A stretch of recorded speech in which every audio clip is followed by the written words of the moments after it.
Welcome to the All-Star Athlete Podcast, your guide to mastering the mental game and reaching your full potential.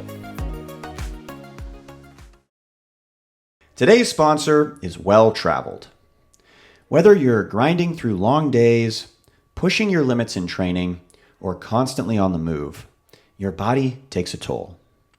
Fatigue, hectic schedules, and changing environments can weaken your immune system. Give it a boost with Well Traveled, a drink mix with clean, clinically proven ingredients for immunity and no added sugar. It's a smarter alternative to Emergen-C. Just open a packet, mix with water, and enjoy. Right now, save 25% when you use the code ALLSTAR on the Well Traveled website. That's gowelltraveled.com/discount/AllStar. Again, save 25% when you use the code ALLSTAR on their website. Stay well on the go with Well Traveled. Today, our guest is Olivia Johnson, a former Division I volleyball player who was forced to retire due to an ACL injury. Olivia, it's a pleasure to have you here. Yeah. Welcome to the show. Thanks for having me. Could you just kind of introduce yourself a little bit more fully about your background in athletics, in volleyball, and any other sports that you played, and then kind of ultimately leading up to that forced retirement due to the ACL injury? Yeah, for sure. So I'm from New Mexico, and there's not a lot to do in New Mexico.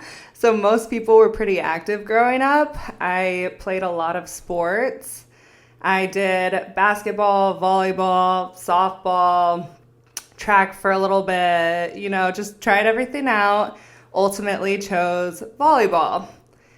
And, in high school, we pushed ourselves really hard. We were state runner-up for 3 years in a row, which was a little disappointing in itself, but a lot of the people on our team ultimately ended up going Division I or playing collegiate athletes. Like when we were in high school, that was the goal, that was where you want to get to. And so I was so excited whenever I got recruited to play Division I. It was in New Jersey, which is, all the way across the country. So big move, a lot of life changes. I get out there and, the level of play is so high. You're working out for 5 hours a day. You're traveling Thursday to Monday. And it was just so fast paced. And I feel like I maybe wasn't taking care of my body as good as I should have. And then I played about half the season worth of games. And during practice one day, I went up to go hit the ball, and it was actually on my way up. I felt my knee dislocate, and I fell, and I was like, oh no, it's just a dislocation. I can go back. I'm fine. They had the sports doctors look at it. It was super swollen. They wrapped me up. And then I remember that night walking to a Walgreens and buying just pain reliever cream and trying to get the swelling down. And I'm like, I'm fine. And I, as a matter of fact, was not fine. You tore your ACL. I tore my ACL. I was in denial, though, for my first one for a really long time. I had just told myself that it was dislocated, and it kept dislocating, and even with the sports doctors and everything, like it was near, at that point after I had been kind of healing, it was at the end of the season. And so I was like, I'll just go get it checked out after season. But I was pretty much toast for the rest of the season. And I also went through some things at that point with my school. I was an engineering student, and engineering was very important to me. And I was also notified that I wouldn't be able to finish my degree in 4 years. It was going to take 6 doing volleyball and engineering just because of the time commitment with both. So after my first semester, I was pretty low on my hopes. I was like, can't play volleyball. My knee still hurts. It's not getting better. It keeps dislocating every time I go out. And then I also had this thing in my head, like, am I going to be, like, how am I going to get my degree? I won't be able to pay for it after 4 years. There was just a lot going on in my head. So that ultimately led me to retire my volleyball career early. An ACL tear is a year of recovery. So that really set me back. So I get back to New Mexico, do my year of recovery. I'm feeling good. So you had surgery on the ACL or what? Yeah, so I ended up walking around on it torn for 3 months. And then I finally saw a doctor, and I ended up tearing my ACL, my meniscus, and I had a sprained MCL. Okay, and so let me back up a step. Yeah. When you said that you thought that it was dislocated, was that just like your sort of diagnosis, or did the team doctors diagnose you as it having been dislocated? I feel like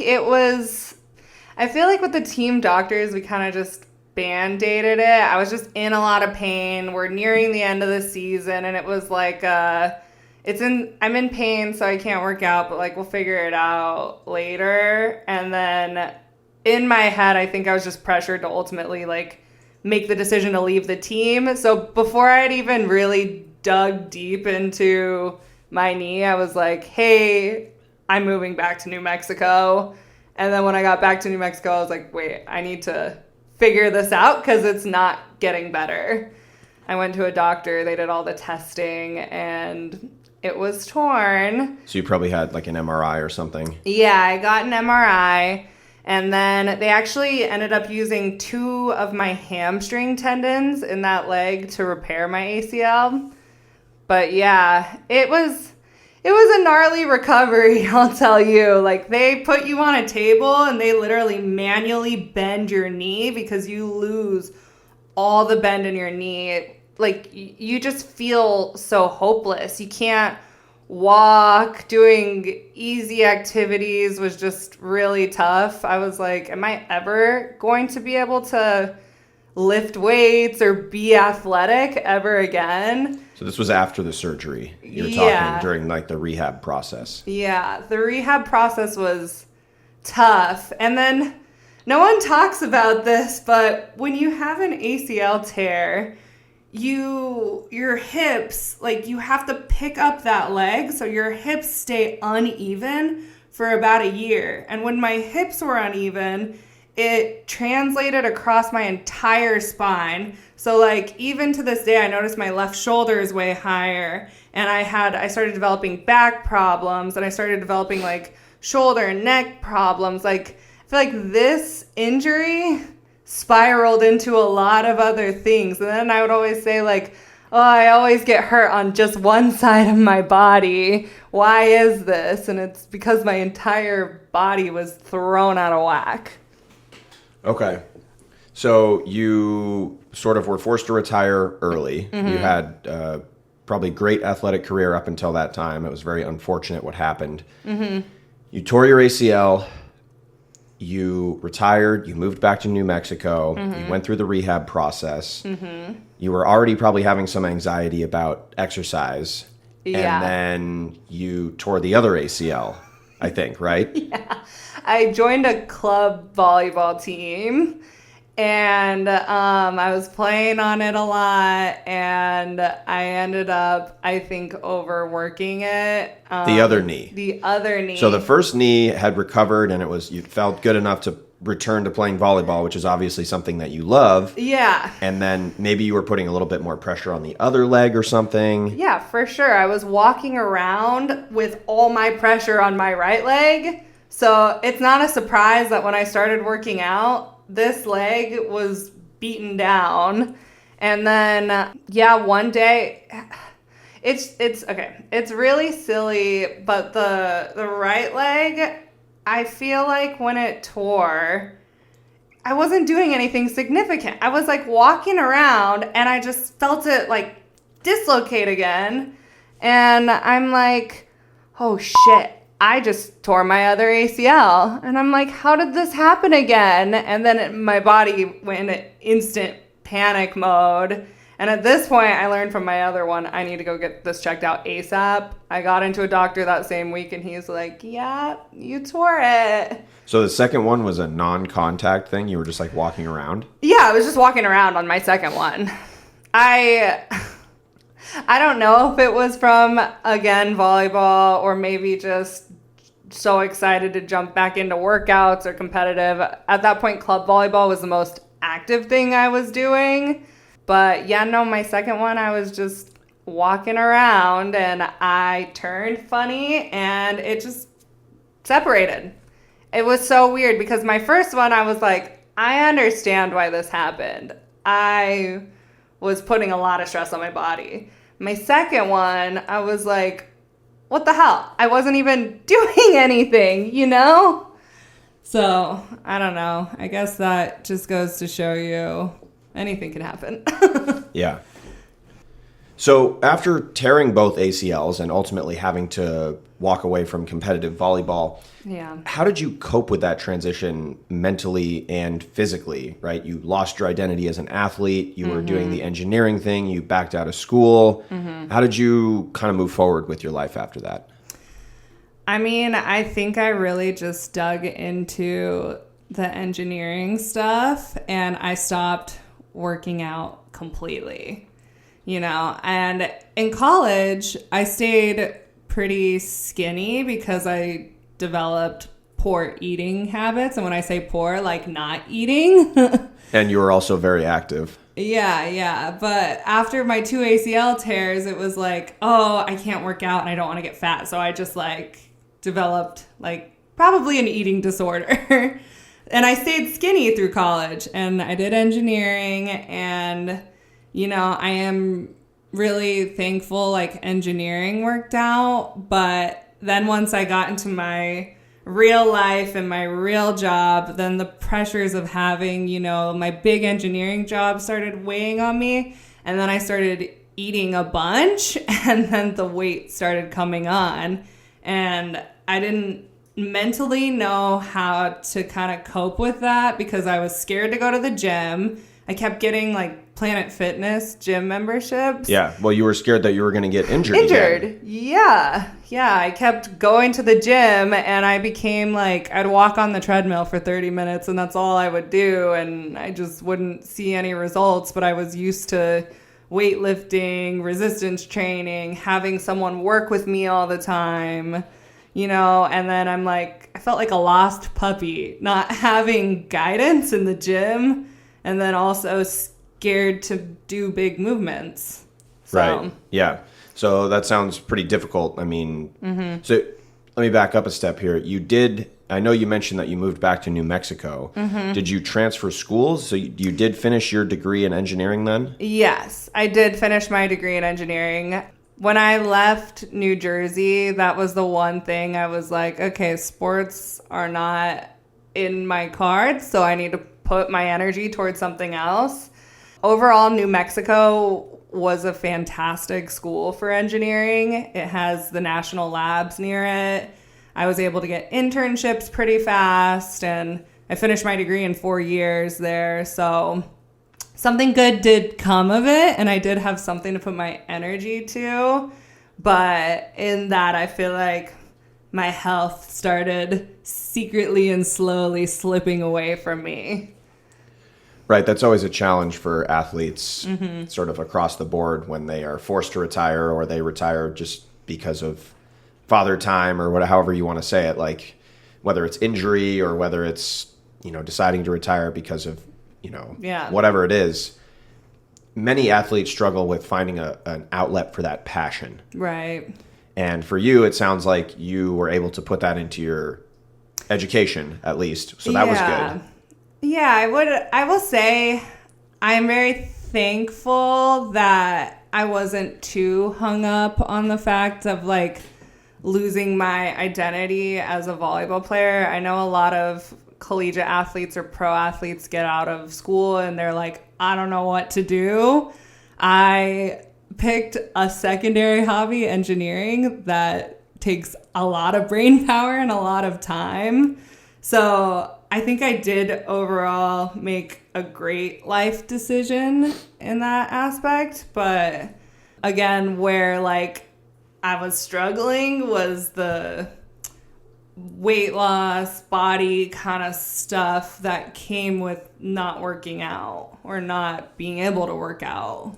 Right. You were able to channel your passion into something else, which was good because you were able to use that energy, but you were no longer able to stay as physically active as you would like. Yeah. So that ultimately led to weight gain and body dysmorphia, perhaps body image issues. Mm-hmm. You mentioned off the air to me that you had been on Ozempic. Mm-hmm. Talk to me about that experience a little bit.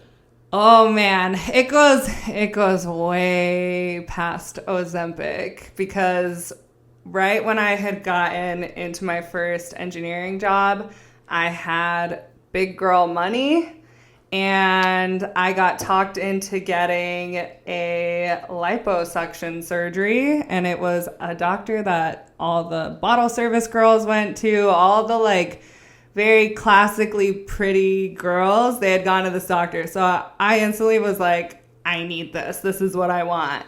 That was the solution to being skinny again without having to exercise. Exactly. And at that point, it's so silly because I wasn't even heavy. Like if I look back to me at that point, I'd be like, that girl is so skinny and so fit. But my mental perception of it was so just distorted that I was like, I need this to be hot and to fit in and to like feel good about myself. So I did the surgery and I came out and I felt like my stomach looked like wrong. And you were how old at the time when you did this surgery, if you don't mind me asking? I think I was 22, so I was pretty young. Okay, this was like so a while ago. Objectively, you were probably still pretty skinny. You were 22 years old. Yeah. And you were having this surgery done because you wanted to feel a certain way about your body. You were probably surrounded by a bunch of other young, beautiful women. And yeah. Well, and at that point, I had moved from New Mexico to Scottsdale. I don't know if you've ever been to Scottsdale, but everyone there looks perfect. Right. But there's a lot of plastic surgery. There's a lot of just, perfect looking people. And so when I moved there, I felt out of place. And I'm like, what can I do to fit in? Like, I want to feel confident when I go out. Like, this is the answer. This is the solution to my problems. so you did the tummy tuck surgery? Is that what it was? Or no, we have a couple more things before we get to that. so what was the surgery that you did then? So it was liposuction. Okay, so you had liposuction done. Yeah, and let me tell you, it was so sketchy. I was awake for the whole thing. I watched them numb me, put big, long straws under my skin, and I got to watch all the fat sucked out of my stomach. It's graphic. But I did that. I left there, and I was feeling like it didn't look right. It looked like they had taken too much out. Like, my skin looked ripply. It looked wrong. And this is a legit doctor that you went to, by the way. Supposedly. Yeah, it's where everyone went. It was, I didn't go thinking he was sketchy. Right. After my experience, I was like, this guy is sketchy. Why does everyone go to him? Because I kept telling the office, I was like, I'm not healing right. Something's wrong. And about 6 months later, I sent them photos and I was like, my stomach looks messed up. Like, I feel even worse than I did before. I can't wear a bikini because my skin literally was rippling. So then the place was like, oh, I'm so sorry. Like, we'll do a revision for free. And I was like, yeah, you better. I went in for the revision. All they did was take out more fat, and it got worse. I probably could have had a lawsuit against these people, but I was like, young, 22, didn't have like that much money, didn't know how to go about it. So then I was like, okay, maybe I just need to eat healthy. Maybe this is my like dinger to start working out. Yeah. Were you eating unhealthy at the time? I mean, I don't think I've ever eaten like super unhealthy, but my body just, I don't know. My body gains weight really easily. It's not like I was cutting out fast food or anything. I have always had kind of a problem with portion size. So I feel like I was eating healthy, but like eating probably like 3 or 4 portions. Just too much. Yeah, exactly. Like I love to cook. I would make steak, veggies, potatoes, whatever I wanted. And I'd be like, this is healthy. And then I would eat like 2 steaks, 2 potatoes. Like I was just eating a bunch. And then in my head, I was like, I'm healthy. So why am I gaining weight? Okay. So you had liposuction. Twice. Yeah. And then you were experiencing some obviously ongoing body image issues with that, and then diet, and then you were considering, well, do I go back to exercise now? Then you had some other procedures done? Yeah. So then I kept gaining weight, and then the rippling on my stomach started getting, you know, as I started getting fat, like the fat was not taken out evenly or whatever. And my stomach was so bumpy that I wore a one piece for years. Like I was like, wow, great. Now I'm even less confident than I was before. Just because you were so self-conscious about how your stomach looked. Yeah. Even though you were probably skinny. I was skinny, but people, like, it was very obvious that I had gotten lipo done. I don't know if you've ever seen lipo tummy, but I had that. Okay. If you haven't, Google it. I could look it up, I'm sure, and I'll know exactly what that. Yeah. So then from there, I went to a botched doctor in Beverly Hills. I ended up paying a shit ton of money. So this was a very expensive mistake. Because none of this is covered by any kind of insurance, of course. No. This is all cosmetic surgery. Yeah. So I went to a specialist because I'm like, enough is enough. And at this point, I was like, botched surgery, like gaining more weight. I was like, nothing. Still probably not exercising. Not exercising. Still haven't returned to exercising. At this time. At this time, correct. In the story. Yes. And then I got a very extremely invasive procedure. They basically had to make an incision that stretched from my hip to my hip. They pulled up all my skin pretty much to my like chest, right under my chest. And they had to flatten out all of the skin on the inside. And then they stretched it down and took off about 6 inches of additional skin that was just there. So I will say, like, I do feel more confident now. I do have a scar on my stomach, which I've mentally just had to be like, it's fine. Because if I could give one piece of advice to anyone, it's just don't get the surgeries to begin with. They're not worth it. Like, if I would have never done any of this, I probably could have gotten results that I wanted in 6 months with the right trainer. I could have paid a trainer to like get me to where I wanted to look safely with my injuries.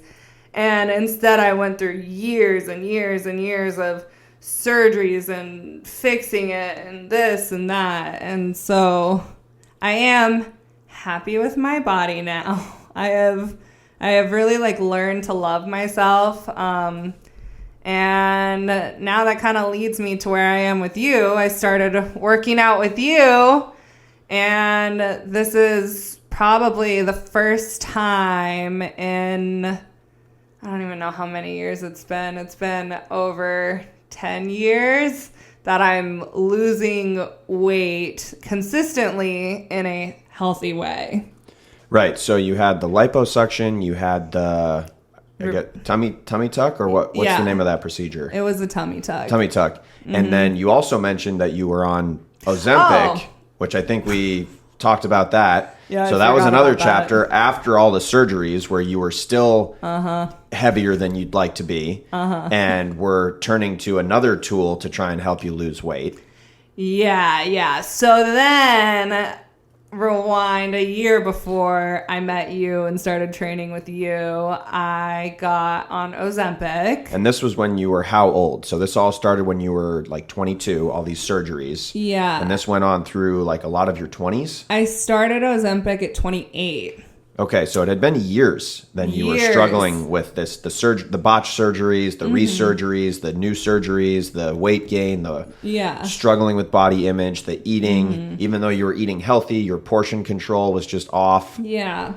And before I started Ozempic, I did try. At points, I did try to get gym memberships. It wasn't like I was completely being like, no, I can't do this. I would get gym memberships, not really use them. I got a trainer before, but I had an unlimited plan, so I didn't really feel like I was held that accountable to go to my sessions. You know, I didn't have a set date time that I had to be somewhere. It was like you just let them know ahead of time and you kind of just show up. Which, you paid a fee a month at a time and then showed up whenever you wanted to, as opposed to having like paid sessions and a set appointment. Yeah. So when I wasn't maybe pushing myself to go as much as I should have. And since they were group training sessions, they weren't focused on my personal goals. I did see progress when I went to them. But I think I really needed a training plan that was specialized to just me. Like, I am so different than anyone else with my health goals and my problems and stuff. So a cookie cutter workout plan wasn't doing it for me. Like, I just needed something for just me. Yeah, so it sounds like through all of that sort of trials and tribulations, that ultimately led you to seek personal training. Now, for our listeners, I am Olivia's personal trainer, as well as not really mental performance coach. Obviously, we're doing this podcast together because you were a former athlete and you struggled with a lot of mental things. So that's the scope of this podcast. But for our listeners, Olivia is also a personal training client of mine. So we've been training for what, like 9 months together now or something? We just hit our 100th session last week. And we're training like 3 times a week. 3 times a week. Sometimes more frequently, but with regularity, 12 sessions a month. You know, sometimes I'm going on vacation, you're taking, you know, whatever vacation, these sort of things, but then we go like 5 days in a row, that kind of thing. So, and mentally, physically, you're now feeling the best you've felt in years. Yeah, for sure. Moving here was probably one of the best decisions I could have made for my health. Like, the way I transitioned moving here, I considered it a clean slate. You know, I was like, I'm going to set my intention I'm going to be the healthiest version of myself. One of the very first things I did the first week, my boxes weren't even unpacked. My boyfriend and I went to a bunch of different gyms and we were like, let's get a gym membership. Like, let's do this together. Let's be healthy together. And then I told him, I was like, okay, if we get a gym membership, I'm getting a trainer. Like, I need to put my efforts toward not giving up on this. You know, it's easy when it's like a January-itis. The new year starts and you're like, I want to be healthy. And it's easy when you move to a new place to start something. But to continue a new lifestyle is another story, you know? And we live in San Diego. Everybody here, for the most, I mean, not everybody, but there's a lot of good looking people here. I was going to say, everyone's hot here. Yeah. I mean, with exception, obviously, but certainly more so than other parts of the country. I mean, probably similar to, where were you living in? Scottsdale, Arizona. It's similar, but it's not. Yeah. Everyone in Arizona, like, it's almost like everyone has plastic surgery and works out to, like, upkeep the plastic surgery. Here, I don't feel like I see that many people with, like, obvious surgeries done. I feel like San Diego is such an active city Yeah. that you're seeing people run all the time. The social events are run clubs, ice baths, Pickleball, volleyball. It's a daytime city. So I think that that's been really good for me because I've been forced to find activities that are healthier. When I first moved here, I was trying to make friends, and I'm like, where's good to go out, and where should we get drinks, and what's happy hour? Like, my brain was so programmed to every social activity involves alcohol. And here, people are not, like, people drink. Obviously, everywhere people drink. For sure. But it's like people focus like 25% on drinking and social activities and like 75% on not. I don't know. It's a lot healthier city. Yeah. Which has been great for my transition over here because I haven't felt as forced to drink all the time. Yeah. Before we move on, since your story is so interesting and transformative, where can people follow you on social media, et cetera? So that way, if they want to connect with you or kind of learn more about your journey, they can connect with you. Cool. Yeah. My Instagram is Olivia Juice. I don't know why it's that. It's been like that since I was in 6th grade, but it's OLIVIAJUICE. So give me a follow there. It's where I pretty much post everything. So Okay, are you on like TikTok or X or any of these other kind of platforms? I just made a TikTok. It's Juicy Olive. Okay. It's brand new. I tried to get Olivia Juice, but somebody weirdly took that. So Juicy Olive was my second. That's clever. Mind you, my initials are OJ, so most people call me like Orange Juice, or that's where I got Olivia Juice from. Okay, cool. So I'll put the details for your social media in the show notes so that way people can follow you. cool. Yeah, that's great. So you're back to playing volleyball now. I am. After all of this, you're back to playing volleyball. Olivia and I have been working out together for 9 months. I think right about 9 months. Yeah, Maybe we're coming up on our 1 year and a few months now. Yeah, I think in like 3 months we hit a year. So. But your health and your wellness and your physical ability to exercise are significantly better. Your confidence is way higher. We're doing barbell squats, hip thrusts, Bulgarian split squats, jumping, lateral movements, and all of this you're a lot more comfortable doing. And you're back to playing beach volleyball, which you love. So talk to me about the physical side of things. Like, how's that all going for you now? It's great. It honestly is really great. I hadn't picked up a volleyball in 8 to 10 years. After my second ACL tear, I did not touch a volleyball until I moved to San Diego. I had nightmares that I was in a volleyball game and I kept trying to serve the ball and that it wouldn't go over, that my arm wouldn't move. It's like, you know those dreams where you're trying to fight someone and you can't punch? That was me with volleyball. And it's really cool because I found a group of volleyball players that are very casual. They're medium level. They play every single Sunday. But it wasn't intimidating for me to go play with them. And so after playing one game, I was like, oh, I can serve the volleyball over the net, and I do still have some of my skills. And once we started working out again, you know, my stamina has gotten better and better and better. So now people are like, wait, you're actually pretty good at this. And I didn't tell anyone when I started playing with them on the beach that I had played volleyball before. Yeah. Because what if I sucked? You know, I had this nightmare that I sucked at volleyball. So I was like, maybe I'll just see what I remember. It's been years, and now I feel happy, healthy, confident when I play. I'm having so much fun with my friends. It's like this nightmarish past life has turned into a really enjoyable hobby again. Yet, did you use any specific strategies to help you kind of get over because I know that you've had anxiety about the knees and re-injuring them again, obviously, because you've injured both of them. And a lot of athletes that go through injuries have fear of re-injuring themselves again. Yeah. And a lot of athletes physically can get back to where they were, but oftentimes can't mentally get back to where they were because they'll be afraid of jumping or whatever that caused the injury before. Yeah, no, I definitely went through that. I think when you and I started training, what I first told you that my goals was I was like, I just want to be healthy. Like, I don't really want to lift heavy weights. I don't want to go too hard. I just wanted to be healthy and get movement.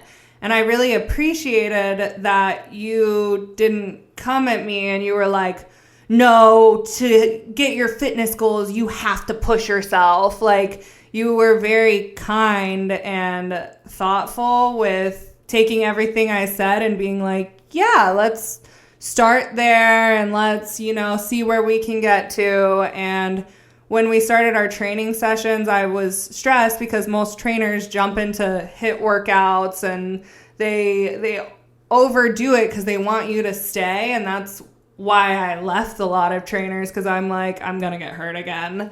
And with you, we did a lot of, progressive loading, and we started out with no weight, getting movement back. I felt confident to work out even when I was weak. And then as I started getting a little bit stronger and a little bit stronger and a little bit stronger, then when we started incorporating HIIT workouts, I was like, oh, my muscles can actually support me. Like, when I first started working out, I felt like my bones were weak, my joints were weak, my muscles were weak, I was shaky, and I was scared that like my body couldn't support me. And then after we started building this muscle, and then it was just a mental hump to actually do those explosive movements again. And then once we started doing the explosive movements, I was like, oh, I can do this. Yeah, we started with a lot of stabilization type exercises, isometric strengthening type exercises where we're doing like wall sits, or we're doing planks, or we're doing box squats, things like that give you the opportunity to strengthen your joints without the risk of overexerting or overextending or overflexing a certain part of your body. So there's, a lot of trainers, I think in my experience, because I've been training for almost a decade now, want their clients to get fast results. And clients want to get fast results. And as a trainer, we want our clients to get fast results. But my thing as a trainer is, number one, make sure that you're not getting injured, no matter who my client is, whether they have an injury history or not in the past. Like, my biggest thing is like, let's not get injured. Because somebody who is injured is not doing anything. It sets you back. It sets you back completely. So make sure that you're not getting injured, for one, and then my other thing as a trainer is make sure your form and your technique are correct when you're doing your exercises, because, well, that's going to make sure that you don't get injured, and that's also going to make sure that you're targeting the muscles that you want to target. So for you, we were specifically targeting muscles like your quads, your adductors, your abductors, stabilization muscles around the knees in particular. So that way we could build up the strength around them before we started incorporating more of like jumping or lateral movements or big heavy movements. So that's the kind of theory behind what we did. Exactly. And something else I also really appreciate about your training style is that you didn't come in and you're like, oh, she's a girl, she just wants a big butt. And so like you only work out glutes. I've gone to trainers like where they're like, yeah, I'm a glute trainer. And then you do only butt exercises because that's what's in.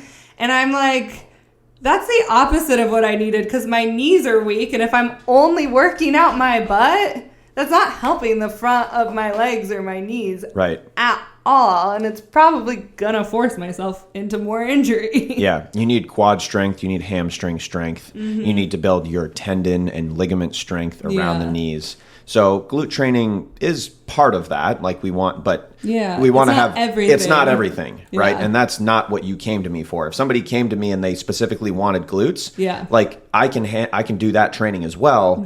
But I have more of a holistic, full body picture of training anyways. I think that women, for example, undertrain upper body, and so I will get a lot of my female clients training upper body because it's important that you have that functional ability to do that and also balance your physique. And a lot of men that come to me have underdeveloped lower bodies. And so I, like a lot of my male clients, for example, have never done a hip thrust. Yeah. And their glutes are severely underdeveloped. Right. So that's an area that they can make a lot of progress, and also it's going to balance out their physique, reduce their risk of injury, and so forth. So that's kind of how I approach training, and that's how I approached it with you. Yeah, no. At least I had the right idea when I came to you, because I was like, I've gone through too much of this like fad stuff. Like, I just really want to work out everything in my body to be as balanced of a human as I can be, because I have thrown my body off in every single which way. And I do finally feel like stable in my day-to-day life. Like, I can do things confidently. I can move correctly. Like, it's a good feeling to start feeling good. That's a profound statement. Uh-huh. You've mentioned struggling with body image throughout your journey. Yeah. How has that evolved throughout your fitness journey? And like, did you use any strategies to help you maintain a positive mindset about your body image as you went through your journey? I mean, for a long time, I wouldn't say that like I had a good body image, you know, as I've kind of explained to you. I was hunting and chasing how to fix it, how to fix either what I like ruined, or just there was a lot of mental struggle in that whole thing. I will say finding a partner who like really loved me and loved my body was like a huge kind of thing for me, because I'm always like, oh, I look fat, or oh, I hate my scar or whatever. And he's like, what do you mean? Nobody is looking at you, and la la. And I was like, oh shit, maybe I've been just overthinking a lot of this. I will say, like, you don't need a partner to get to that point, but I don't know. It was a hard hump to get over, and sometimes you do need other people's help. So in my case, that was a big thing. Seeing progress after working out, that is a good feeling. And I think once we started working out and I started seeing little changes here and there, it's like I have hope, and I can kind of like see the other side of it. But as far as strategies for my body image, I think I had a pretty poor body image until very recently. So okay, so take heart, anybody that might be listening and struggling with body image, that if you're in your late teens, early 20s struggling with body image, first, know that you're not alone. Yeah. There's many people that struggle with body image. And second, know that there is a light at the end of the tunnel with respect to that. There is a way to love your body, and you don't need to resort to plastic surgery or liposuction or Ozempic or these sorts of weight loss drugs. Yeah. If I could give one piece of advice from this whole thing, is if you're thinking about it, don't do it. Don't do it. Don't take the Ozempic. Don't get lipo. Don't get the surgery. It's going to be very expensive. You could potentially hate it worse than when you started. Just invest in, natural ways to improve your health. If I would have spent all of the money that I paid for my surgeries into just, food and fitness and whatever that was actually a natural way, I would be hot, and my mental health would be still good. So right. I think the thing that people get caught up on is that in today's society specifically, there's this instant gratification mentality, and that's what leads a lot of people to go with the surgeries and the weight loss drugs and these sorts of things, because it's like people want to be hot now. Yeah. And no doubt going on a fitness and healthy eating journey does take time. It does. Yeah. The good thing about it is, though, is like if you're consistent, it's guaranteed results. And I think that that's something I didn't really think about for a long time. Like, there's a lot of things in life you can be consistent at and not have guaranteed results. You could be in a job and be very consistent with it and be a hard worker, but if your boss sees no plans for you to succeed, then you're like at a dead end. But fitness isn't like that. If you're consistent with your fitness, you will no doubt see results. And I just, of recent, came to that realization. And I know that sounds like duh, but it's not duh, you know? Fitness and healthy eating are one of those pursuits that, to your point, will pay you back the same amount that you pay it. And what I mean by that is the amount of time and energy and effort that you put into your fitness and your healthy eating, it will be returned to you. So that is to say, it does take a lot of time and energy and effort to be consistently in the gym and to grocery shop and learn how to cook, or cook even if you know how to cook already. But that time and that energy and that effort is well spent, because that is an investment in yourself that will show up for you. It will pay it back to you. Whereas the surgeries and the weight loss drugs might not. And even if they do, the thing about quick fixes is that they don't last. They don't last. No. Because you're just going to go back to the same bad habits and lifestyle that you had before.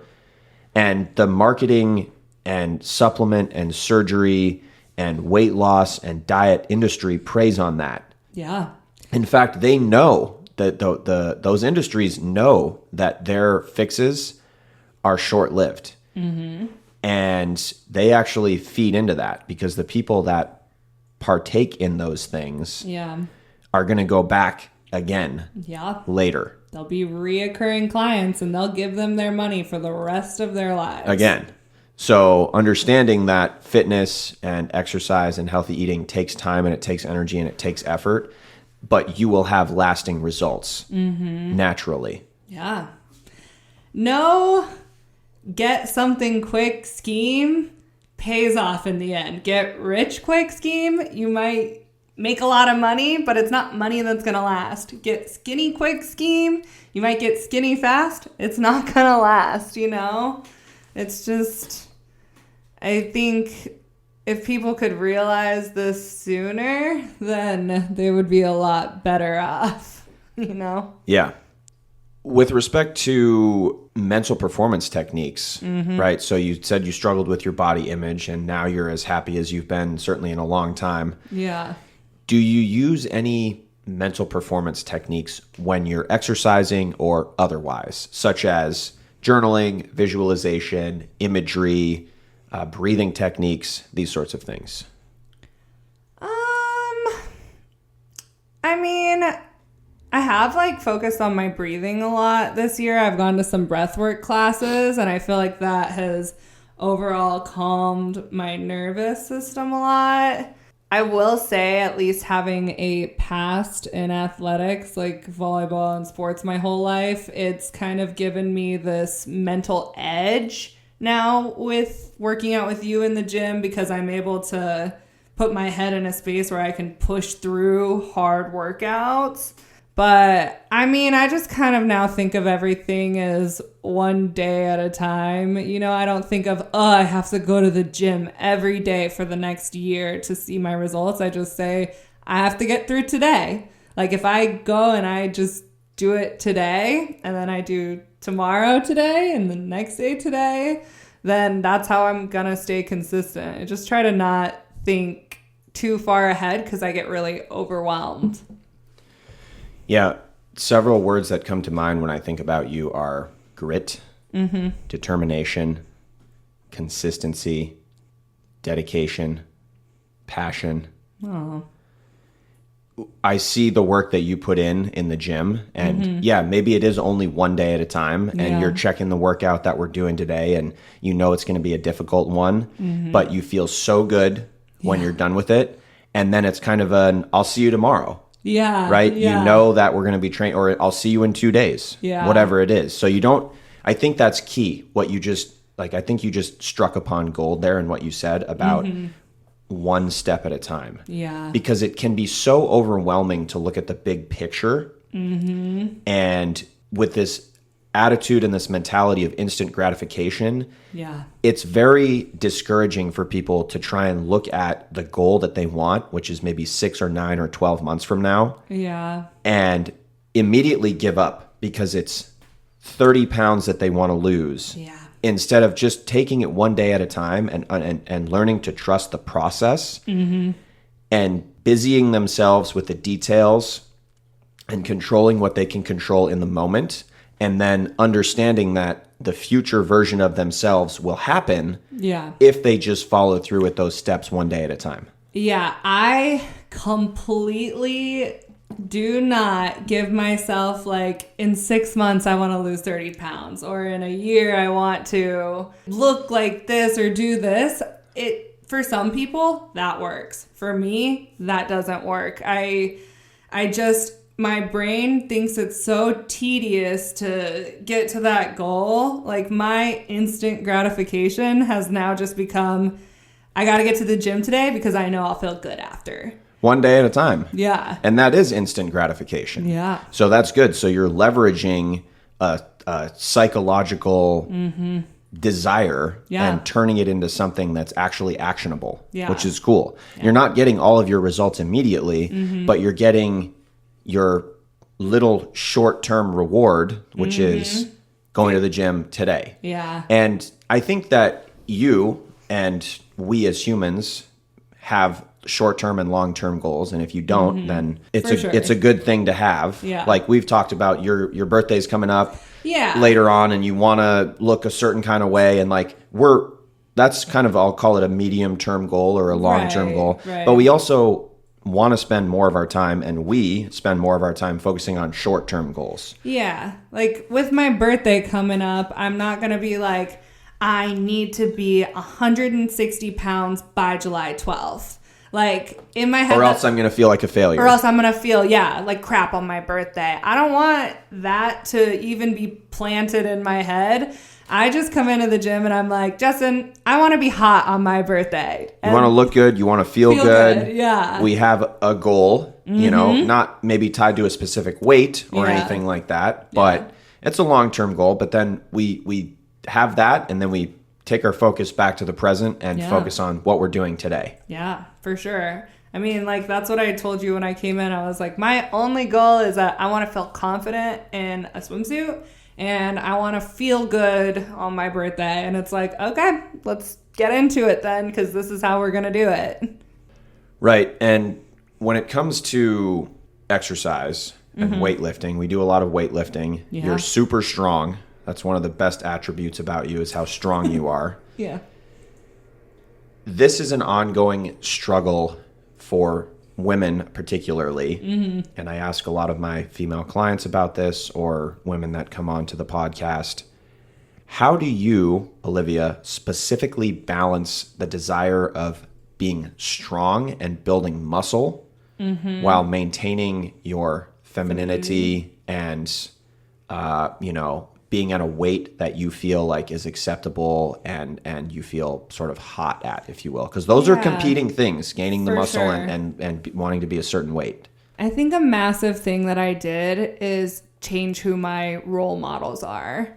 I started following fitness influencers. I started looking for people who are my same height, my similar stature. Your body type. Yeah, my body type. And I made my role models, or like my body goals, to be something that's more realistic. 100%. So, because before I was like, oh, I want to be stick skinny, and I would, look at magazines or runways or whatever, and it's like, I don't have that body type. That's not how I'm built. That's not who I am. Or I'll look at people who are 5 foot tall and be like, oh, I want to look just like her. well, she's 9 inches shorter than me. Her body is going to look different than mine. So that's setting yourself up for failure if you have role models that literally aren't built like you. Yeah, you hit the nail on the head. I was going to say the exact same thing. You set yourself up for failure before you've even started. And so I love that you use that strategy.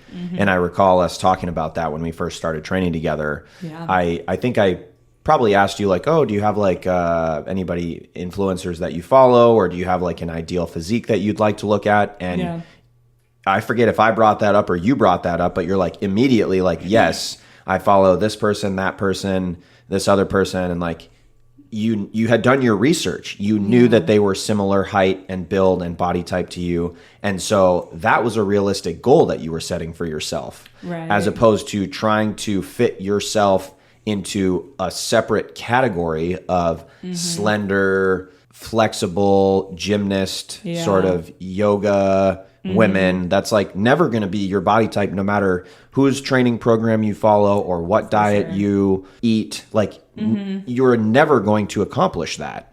So that's a great point that you brought up. Like set your goals to be realistic when you start. And then number one, those goals are going to be infinitely more achievable. And number two, you're not going to be let down by the fact that you couldn't achieve this physique that was impossible for you to achieve to begin with. No, for sure. My emotional maturity on this fact has gone so far. So again, I think that's like another thing to feel good about.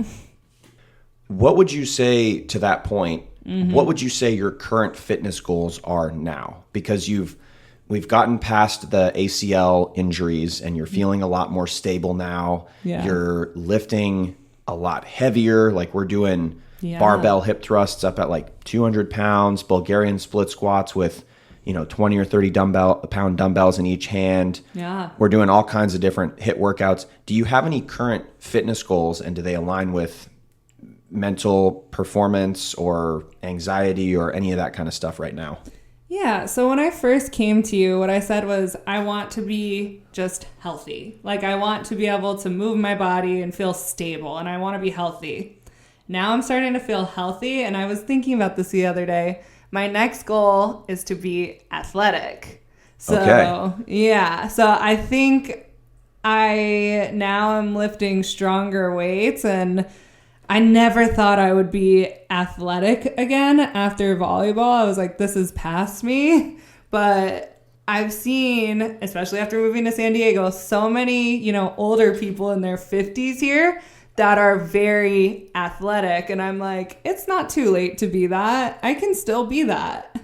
Absolutely. I mean, those people are almost twice your age, right? And they're playing beach volleyball, or they're competing in triathlons, or doing any number of other pursuits. My past couple of episodes on the podcast, I've talked to people about competing in high roxes, which I don't know if you've ever heard. No, what's that? They're like Spartan races or like Tough Mudders. Oh, cool. I really, really, really want to do a triathlon.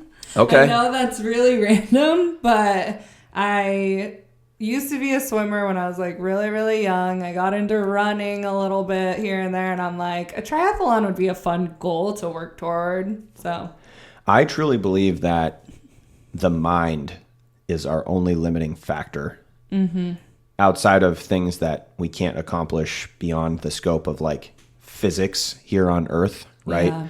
But I think the mind is the biggest limiting factor. For example, if you don't think that you can compete in a triathlon, you never will. Yeah, exactly. But if you were to sit here today and say to me, or write down on a piece of paper in a journal, one of these sorts of things, one day I'm going to compete in a triathlon. I could, without a doubt, almost 100% guarantee that you would do that at some point in your life if you committed to doing that and you committed to the process that was required to achieve that goal. Yeah.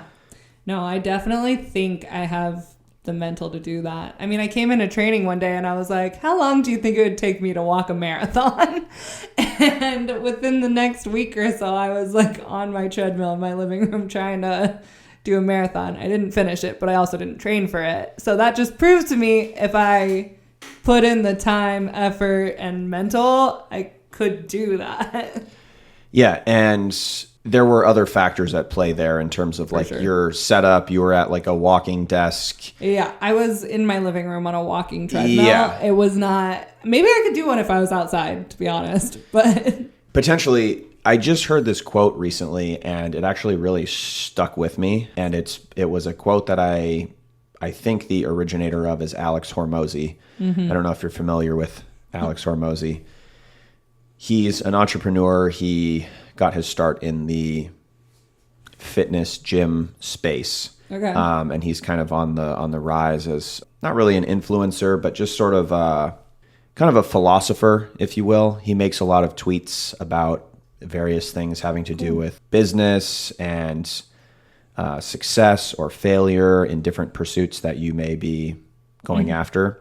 And one, I think it was a tweet on X that I read recently, was very short and sweet. And it said, "Greatness rejects all first-time applicants." Yeah. Greatness rejects all first-time applicants. And that really stuck with me because I'm saying that because you set out to walk a marathon. Yeah. And you didn't complete it the first time. Yeah. That's not a failure. No. It was just that was a bit perhaps too lofty of a goal. Yeah. But if you were to do that another time or another time after that and refine your process, Right. maybe you do it outside. Maybe you have your laptop or your camera with your chat set up differently, however it is that you're interacting with people. Yeah. Like you're going to refine your process, and then maybe on the second time you succeed, or maybe it's the third time, maybe it's the 20th time. But you know what? If you don't give up, you will succeed. Yeah. Well, now we're back to consistency again. And consistency is, in my opinion, a superpower. Yeah. Like I consider one of my greatest strengths as a person to be my consistency. Yeah. My consistency with my sleep schedule, with my hydration, with my exercise routine, with my diet, with my business, right, as a personal trainer, and now having started a podcast. Like I set out to record one podcast episode every week for a year. Yeah. That's how I started this journey of the All-Star Athlete podcast. Yeah. And to this point, I've pretty much held myself to that. Yeah. You've had a lot of really great people with a lot of really great stories on it, and it's just going to keep building up until you have a collection of so many people's stories, all together. It's consistency. Yeah, and I'm glad that you said that because that reminds me of another quote. I believe it was by Alex Hormozy. Oh, it was confidence. Which is related. It's related. The quote was, I believe I'm getting this right, confidence is not shouting affirmations at yourself in a mirror. Confidence is building an undeniable stack of proof that you are who you say you are. So in other words, like I could say things to myself in the mirror, and historically, like, positive affirmations and positive self-talk and these sorts of things, I think that those do build confidence. Yeah. But I think it was 2 podcasts ago, the episode with Quinn Rodden, he's an endurance athlete. He runs like ultra marathons. So to your point about triathlons and marathons and these sorts of things, That's cool. he was the one that said that quote to me, and that really stuck with me because building an undeniable stack of proof that you are who you say you are, right? If you do a bunch of things in your life, you are eventually going to have a history of achievements that say that really state who you are. Yeah. So with your physical fitness, for example, if you want like to bring this full circle back to the idea of running competing in a triathlon. Yeah. If you step by step pursue swimming and cycling and running, and first you start with 1/8 of the distance that you would need to do to compete in a triathlon, and then you succeed at that, and then you move to doing 1/6 or 1/4 of the distance required, and you build your way up. You can lean back on each one of those accomplishments building up to the amount of length that it would that would be required to do the full thing. Yeah. And you know you can do it. Yeah. It's cool. So those are things that kind of really stuck out with me. Yeah.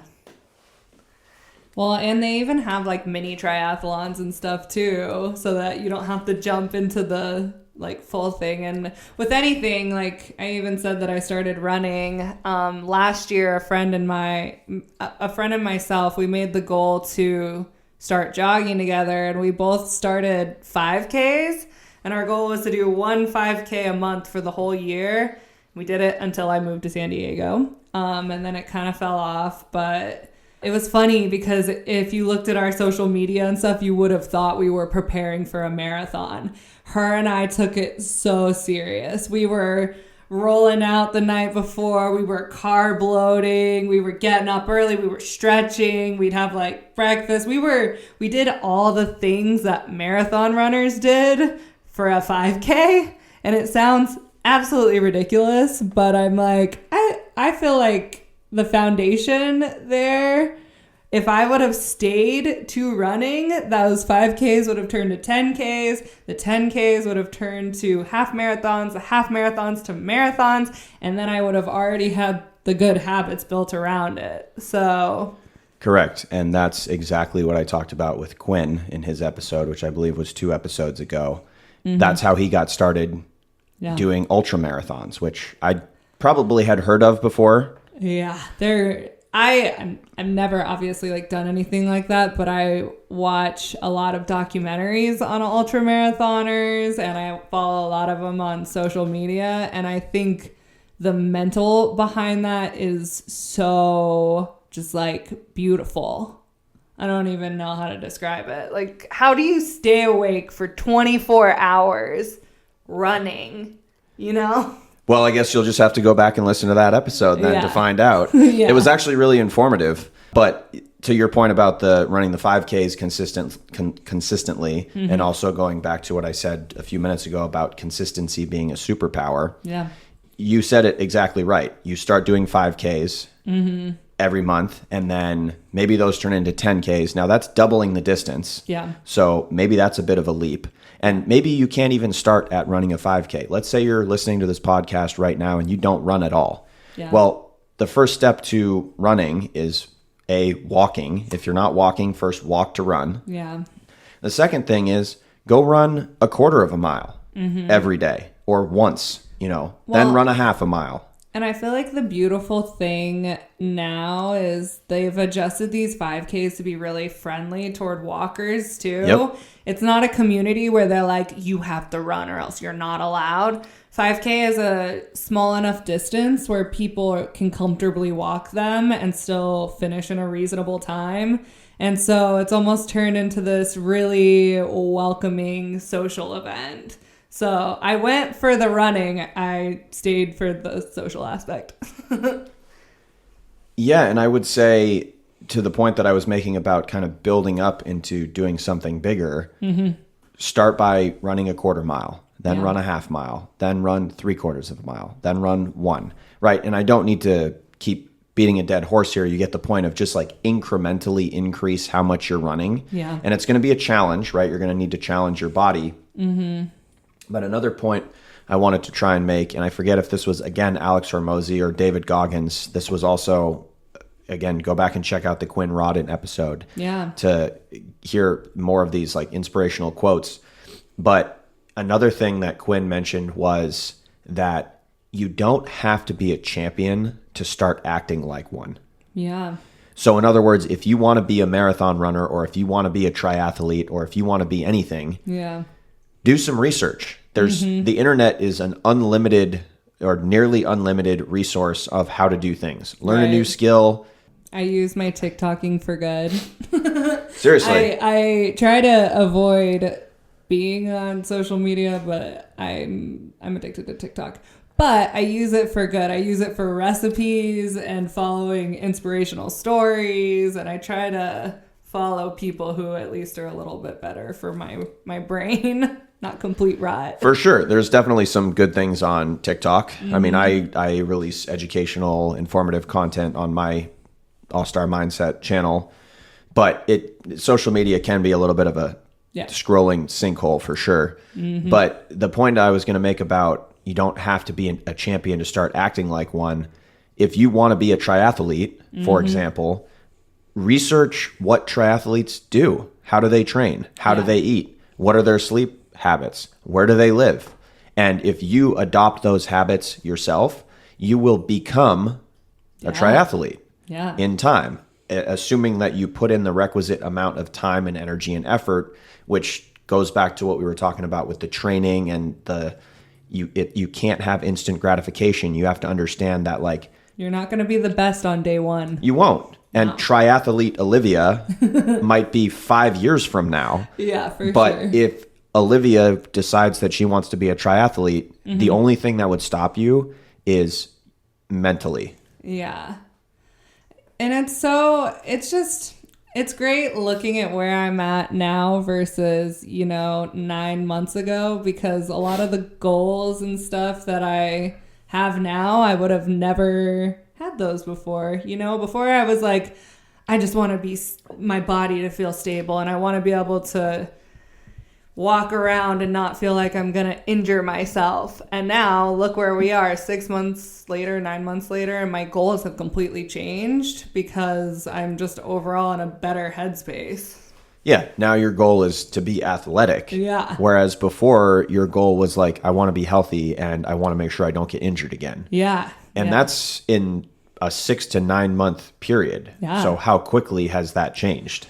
That's so fast. And if someone would have told me those things before doing surgery or whatever, that you could have your dream body with working out or being whatever in a year, I'd be like, oh, that's not that long, because I went through 10 years of mental upset. And actually my instant gratification became never gratification and a lot longer stretched out mental issues, Yeah, I think a lot of people, I can't speak for anybody else specifically, and I've never gone through any of those kind of surgeries myself, but I would not be surprised if your experience with those kind of surgeries are not unique. Yeah. Like, other people probably have very similar stories. So I thank you for sharing yours, because we don't often hear a lot about these stories. People kind of hide them. It's not like you're posting about this on your social media or anything like that. No, I never wanted to admit to people I made a bad decision, It's like I never wanted to come out and tell people oh, I screwed up, or I was even just nervous about telling people I had surgery in the first place. But yeah, back on the topic of surgeries and other people relating to this story, one of my close friends got a boob job, and that's a really not everyone, but a lot of people have boob jobs now, and people are like, oh, you get it done 2 days later, you're fine, you're up moving, it's nothing. And she got hers done, and they were way too big. They hurt her. One encapsulated or capsulated, whatever it is. And she had to get a second surgery, and she was unable to work out. She was in healing mode all the time. So she was just on the couch eating a bunch. She started smoking weed, and she gained a lot of weight. And she was like, why does nobody ever talk about how mentally messed up some of these surgeries make you? And she's like, it was her very first plastic surgery, and she's like, everyone just talks about it like it's nothing. And yeah, sometimes it goes really great, and sometimes people really like it and whatever, but she's like, no one ever talks about complications or all the bad things that can happen. She felt completely blindsided by the whole thing, and I was like, I'm with you, sister, because I have also been through that. Yeah, it's easy for you to empathize with your friend, because you've also had botched surgeries and complications. And she probably got that surgery done. I mean, people get breast augmentation for different reasons, right? Wanting to be more confident, or wanting clothes to fit on their body more properly, or maybe they had a mastectomy because they had breast cancer or something like that. There's any number of reasons that somebody might get breast augmentation. So first of all, don't judge those people until you know what the reason is. No, for and sure. Second of all, we often don't hear about the negative things. Yeah. Oftentimes, like Yelp, for example, right? That website where people leave reviews. Business owners will pay to have bad reviews taken down. Yeah. So if people have the confidence to even post their bad review, which a lot of people, they do in that context sometimes, but with a bad surgery or something like that, it's not exactly like you're posting it on your social media. You're not making TikToks about it. Right. So it's usually only the good stories that we hear, the testimonials, the videos that a lot of surgeons pay people, or they'll say, I'll give you 20% off your surgery if you do a testimonial video about how great the process was. So that's all you ever see. You don't see the stories of the people that had the botched surgeries or the resurgeries or too embarrassed. It's embarrassing. Yeah. It's super embarrassing. And when I'm talking about this, it's a good thing you brought up. And in no way am I shaming anyone who has gotten surgery before, because I was the one who wanted it in the first place. I am like all for doing what you need to do to make yourself feel good. Yeah, body positivity. Yeah, exactly. But I'm just shedding a light on my personal story and the way that I went about it. I just wish I could go back and change it, but you can't. So I'm doing what I can do now to feel good about myself and to be as healthy as I can be from, this point on. I made that decision when I moved here. I was like, from this point on, I am changing my mindset. I'm making healthier decisions, and I'm going to be better for myself. Yeah, the past is in the past. Mm-hmm. And again, I'm going to reference the Quinn Rodden episode. Imagine your life is like a book, right? The pages to the left, or the pages that we've already been through, are written already. Mm-hmm. Those pages have already been written. We can't rewrite. We can't change what has happened in our past. Yeah. But you know what? The page for today is blank. Actually, we're filling it out right now. Yeah. And so are you if you're listening to this podcast. And all of the pages for the rest of the book are blank. And you are in control of what gets written in those pages. Yeah.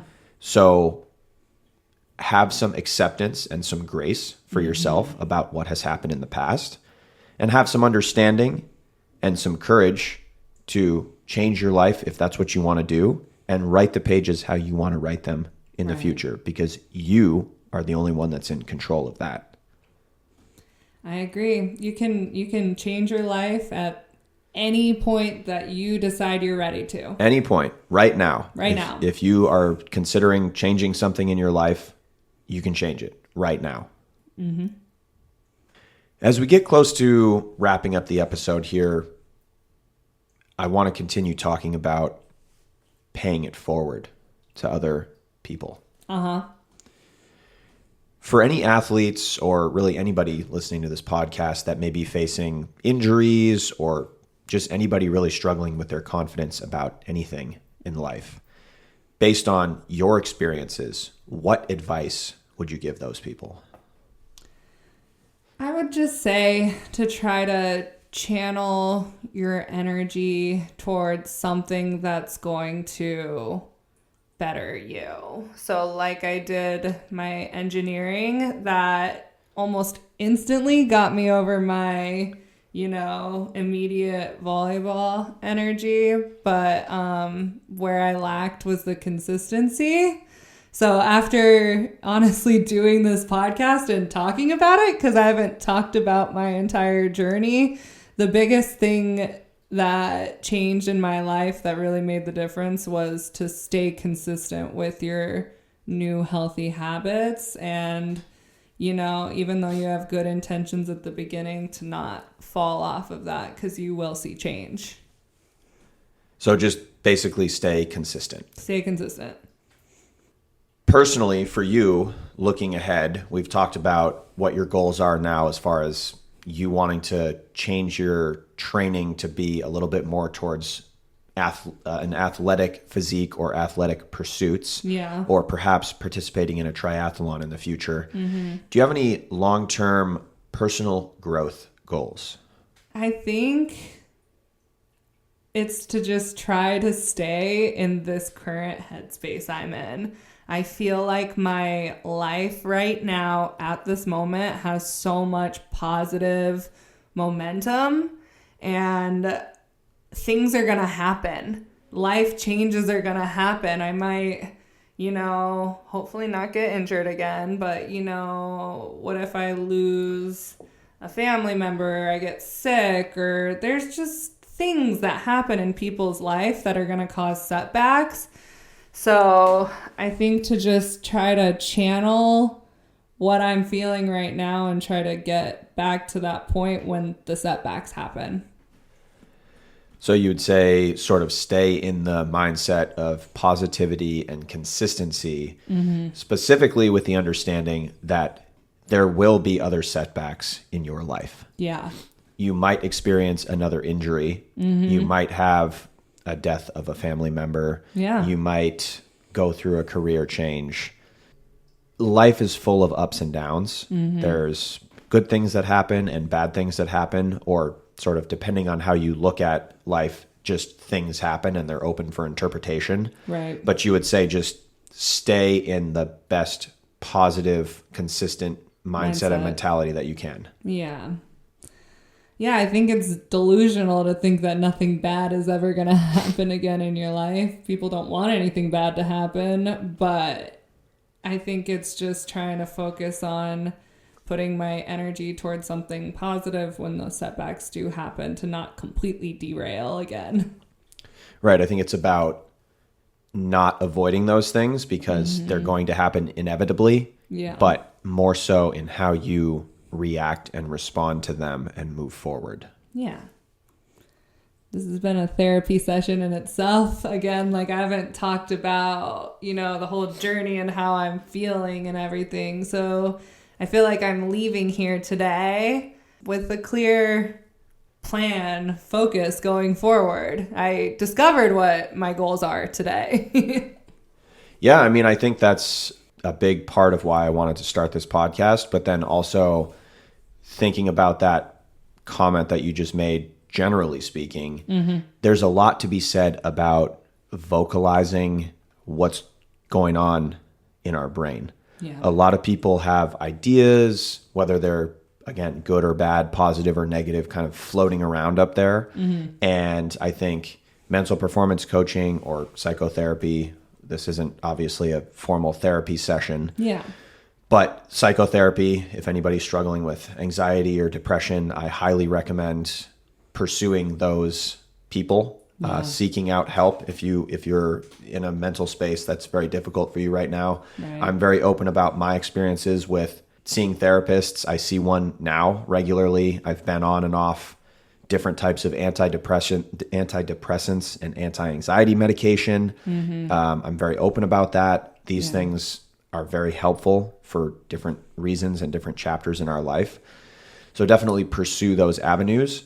But the point I was trying to make is being vocal about the things that you want to pursue. Like maybe you hadn't really vocalized that you want to run a triathlon. Yeah. Or maybe you hadn't vocalized, in fact, you hadn't vocalized to me yet in our personal training sessions that you wanted to start training to be more of an athlete. Yeah. Again. That was a recent thought I had. So that's super cool. Now we can pursue that. For so sure. Talking about those things, whether it's with a friend or a trust one or a therapist, or even to yourself, which I'm going to say journaling is a great avenue to get some of those thoughts that are floating around up there down onto paper for you to look back at both immediately and, flip those pages back again and kind of see what I was thinking a few days ago. Yeah. These are great ways to help reinforce your mentality and the thoughts that you're thinking. Yeah, for sure. I agree. Like I said before, when you asked me what one of my strategies was, and the first thing that came to my mind is, oh, my boyfriend really started me or kicked me out of a bad place. Sometimes you can't do things by yourself. There's nothing to be ashamed of if you need external help to get you going, whether that be a friend, a parent, a partner, a therapist, a coach, whatever it may be. It's nothing to be ashamed of asking for help. Yeah, your boyfriend is great. I've met him. I'm sure he's super supportive. Yeah. And while we don't necessarily need another person in order to feel whole, it can be helpful along the same lines of what I was just talking about, because I'm sure you've had extensive conversations with your boyfriend about who I am and who I used to be and my thoughts and feelings and how I used to feel and my body image. And he's super supportive of your journey and joining the gym and working with a personal trainer. And he plays volleyball with you and you do athletic, outdoor, fun things together. Yeah. And so you don't need him, but he is, you're able to talk to him. You're able to get some feedback. You're able to do things together. And that just makes it so much more fun and enjoyable for you. He's my accountability partner. For sure. And there's nothing wrong with needing an accountability partner, whether it's a significant other or a trainer or a therapist or a parent or a sibling. Like social support is huge. I have a lot of accountability partners. You're my accountability partner at the gym. He's my accountability partner at home. I had my accountability partner for my 5Ks. Like it's something I discovered. Like I stay consistent when I have, a social aspect to it. It definitely helps for sure. Definitely helps for sure. Well, Olivia, is there anything else that you'd like to share about your experience with your ACL injury, your athletic journey, your surgeries, anything about mental resilience, anything else that you'd like to share or talk about today? My ACL injuries are in the past. My surgery body image issues are in the past, and it's only up from here. So I just want to give a big thank you to you. You've played a very large part in my journey. And I think I kind of talked about pretty much everything. So thank you for having me on today. I really appreciate it. Absolutely. You're welcome. It's a pleasure talking to you, and I'm sure we'll talk again soon. Yeah, at training on Monday. All right. Exactly. I'll see you there. Don't be late. I'll try. All right. I'll talk to you later. Okay, thanks. Bye. Bye.